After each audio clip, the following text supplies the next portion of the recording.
बेनि सायाव आङो गोख्रों सोंखारिनो सानदों जि नैबे उदालगुरि 42 नं समस्तिनि जोंनि दिपेन बर' बे समस्तिनि आङो स्टारिं कमिटिनि चिफ कनभेनर जानानै बेखौनो आं गोख्रों सोंखारिनो सानदों।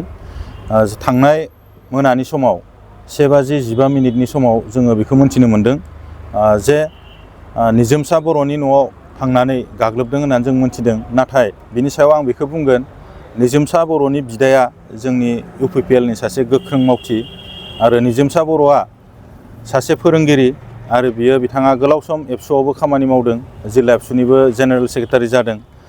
जोंहा बेयाव बेखौ बुंनो थाङाखै जे आङो बिथांखौ एटेक खालामदों होननानै आं सानाखै, खिन्थु बिथांनि बिदाया सासे UPPL नि गोख्रों मावथि। बिथाङा मावबाय थानाय समाव हयथ' बिथांमोना आबेगिक जानानै जे UPPL हान्जाखौ फेजेननो हानाय नंला होननानै हयथ' बे जोंनि जायफोर एगेन्स्ट गेलेदों बिथांमोना जेनखागोनखौ मिथिनानै बे जाथायखौ खालामदों होननानै आं सोंखारिगोन। मानो होनब्ला थांनाय सपनगावआव मोनानि समाव 26 अक्ट' खालि बेयावबो जोंनि गारिखौ गाग्लोबदों। 26 अक्ट' खालि बेयावहाय जोङो मोनथिनो मोन्दों जोंनि गारिखौ गाग्लोबदों आरो बेखौबो जोङो FIR होनाय जादों।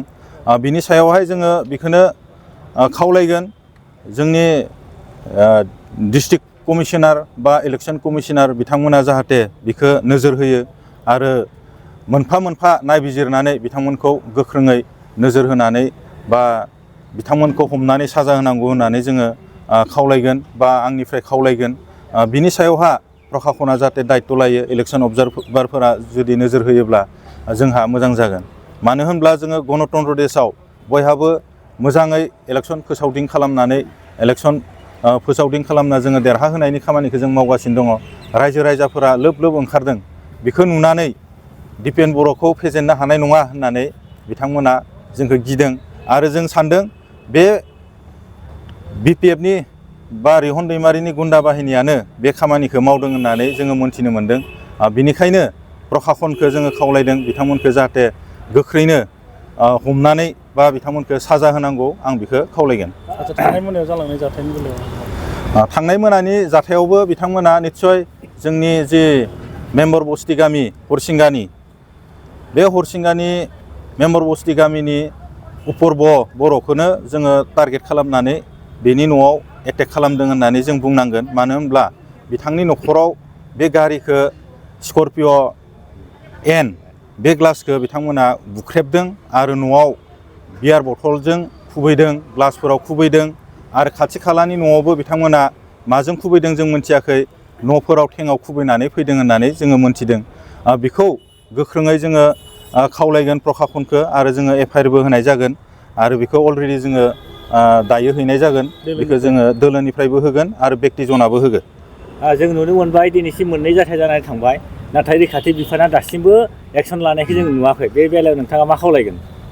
निस्सय बेयो नंगौ, थारैनो जोंनिफ्राय खावलायदों प्रखाखन बिभागखौ बा इलेक्शन कमिशनार आरो अबजार्भारनियावबो जोङो कमप्लेन होनाय जादों। बेखौ निस्सय बिथांमोना आखायाव लागोन होननानै जोंनिसिम फोरमायहरदों आरो लोगोसे जों सावरायना फैदों। बिथांमोना बेखौ जोङो नायबिजिरगोन होननानै जोंखौ खोथा होदों। निस्सय जोङो सहाय मोनगोन होननानै आसा खालामदों। बेफोर जाथाया गाहायै माने नोंथांमोननि दोलो एबा UPPL खौ देरहागोन होननानै बिथांमोना गिनानै बेफोरबायदि जाथायखौ खालामदों होनना नोंथाङा बुंनो नागिरो नामा?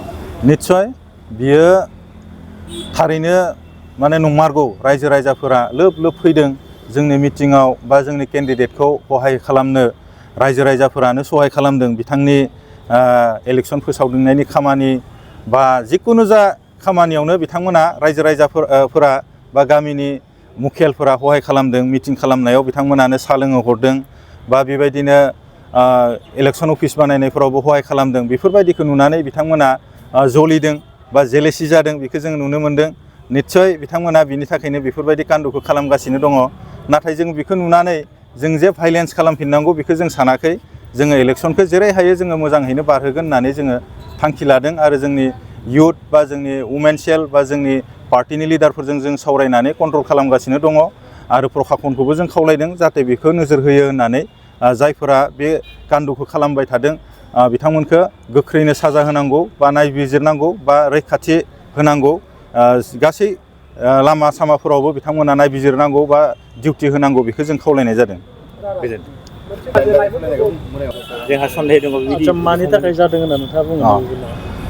जोङो खोनानो मोन्दों खाथि खालानि रायजो राजाफोर बा गामियाव जायफोरा गोबावहै नोजोर होनानै डिउटिबो होदों बिथांमोना बुंदों जे मानगोनां जोंनि बिटिसिनि डिपुटि चिफ रेहन दैमारिनि फिसालायाबो गोबां गारि लानानै गिदिंगासिनो दङ होननानै आरो बिनि जायफोर सेंग्राफोरा थाफानाय बा बिजों थाफाग्रा बिथांमोनखौ जौ लोंहोनानै मानानै लाबथिंनानै बे कान्दुखौ खालामदों होननानैबो रायजो राजाफोरा जोंनो फोरमायहरदों।